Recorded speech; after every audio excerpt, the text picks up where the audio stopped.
محل جو شان و شوکت، امیری اور خوشحالی کی داستانیں لکھتے آئے، مگر سن 1974 میں یوگانڈا میں بنا کباکا پیلس کی کہانی ان تمام محلوں سے ذرا ہٹ کے ہے۔ یوگانڈا ایک غریب ملک، مگر اس میں بنا یہ شاندار محل جو دکھنے میں تو محل تھا مگر حقیقت میں ایک ٹارچر سیل تھا، جس کی بنیاد ہی 3 لاکھ لاشوں پر تھی۔ اس محل کی اوپری دیواریں تو رنگا رنگ کمکموں سے سجی تھی، مگر اس کا ایک حصہ صرف خون سے سنا تھا۔ ایڈی امین تاریخ کا ایک بہت ہی سائیکو پریزیڈنٹ۔ یہ وہ شخص تھا جو مری ہوئی لاشوں کے ساتھ گھنٹوں بات چیت کرتا اور پھر ان کے ساتھ ہی سو جاتا۔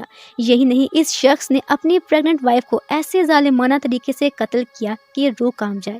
یہ شخص بہت ہی ظالم اور اپنے وقت کا فرعون تھا، مگر پھر بھی یوگانڈا کے لوگوں کے لیے یہ کسی بھی طرح سے دیوتا سے کم نہیں تھا اور ان لوگوں نے اسے اپنا صدر بنا لیا۔ آخر کیوں اس قدر ظالم شخص کو لوگ اتنا چاہتے تھے؟ تو چلتے ہیں تاریخ کے ورقوں کی طرف، مگر اس سے پہلے گزارش ہے کہ اگر آپ نے ابھی تک میرا چینل سبسکرائب نہیں کیا تو لازمی سبسکرائب کر لیں، ویڈیو کو شیئر اینڈ لائک کر کے میری حوصلہ افزائی ضرور بڑھائیں۔ تو چلیے چلتے ہیں ویڈیو کی جانب۔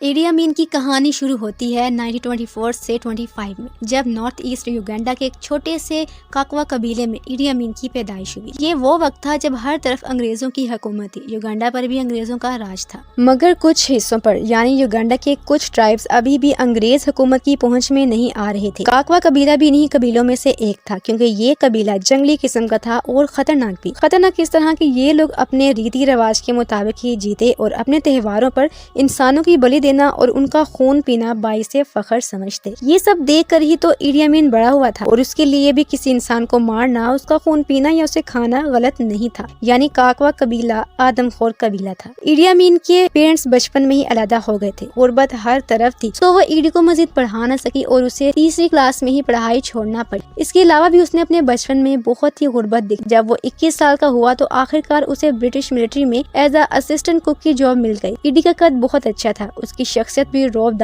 تھی، انگریز سرکار سے وہ بے حد وفادار تھا۔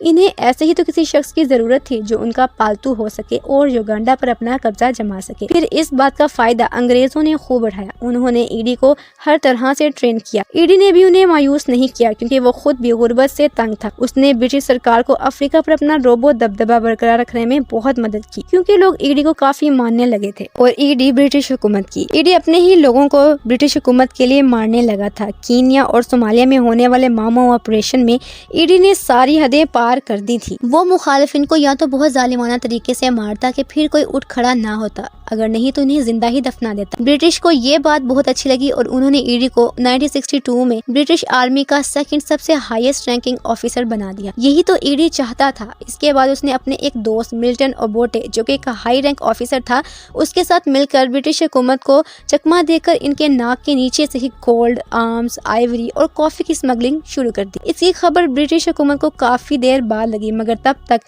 ایڈی اپنی طاقت بہت مضبوط کر چکا تھا۔ اس کے دوست کے ساتھ مل کر انہوں نے اپنے لیے 9 اکتوبر 1962 کو انگریزوں سے آزادی حاصل کی۔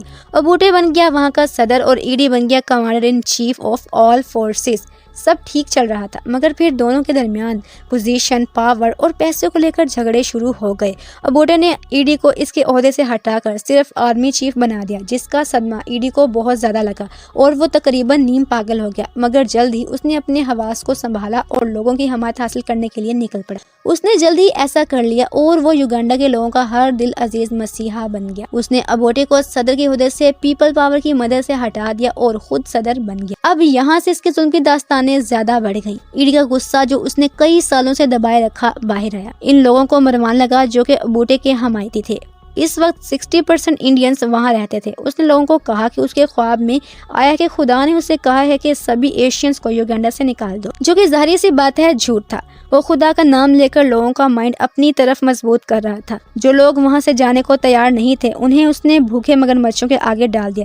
تقریباً 4000 لوگوں کو اس نے بھوکے مگرمچھوں کے سامنے ڈالا۔ ایڈی کے محل میں بنے ٹارچر سیل میں لاتے جہاں انہیں دنیا کی اذیتیں دی جاتی۔ اس نے وہاں الیکٹرک چیمبرز بنائے۔ کبھی کبھی تو وہ اس قدر پاگل پاگل ہو جاتا کہ ان الیکٹرک چیمبرز کے اندر پانی بھر کر لوگوں کو اس میں ڈال دیتا اور اوپر سے کرنٹ بھی چھوڑ دیتا۔ کبھی تو ایڈی ان چیمبرز میں زہریلی گیسز بھرواتا اور لوگوں کے تڑپنے اور چیخنے چلانے کی آوازیں سنتا، کیونکہ چیمبرز میں کوئی بھی چمنی ونڈو نہیں تھی۔ ایک بار اس کی چوتھی بیوی جو کہ پریگننٹ تھی، اس نے چاہا کہ پتہ کیا جائے کہ آخر محل کے اس ڈارک حصے میں ایسا بھی کیا ہے کہ انہیں وہاں جانے کی اجازت ہی نہیں۔ اس نے دیکھا کہ ایک کمرہ لاشوں کے جسم کے حصوں سے بھرا ہے، وہیں 2 ریفریجریٹر بھی رکھے ہیں جن میں انسانی جسم کے مختلف اعضاء رکھے ہوئے ہیں۔ اس میں سے 2 سر بھی پڑے ہوئے ہیں جن کے ہونٹ، ناک، کان اور دماغ وغیرہ غائب تھا۔ وہ بہت ڈر گئی اور وہ پریگننٹ بھی تھی۔ اچانک سے ایڈی کو پتہ چل گیا، اس نے اپنی بیوی کو وہیں دبوچ لیا، اسے وہیں لٹایا اور پریگننٹ بیوی کے ہاتھ کاٹ دیے۔ اسی پر اس نے بس نہیں کی بلکہ اس کے پیر بھی کاٹ دیے، مگر اب اس کی حیوانیت بے حد بڑھ چکی تھی۔ وہ پاگل ہو چکا تھا،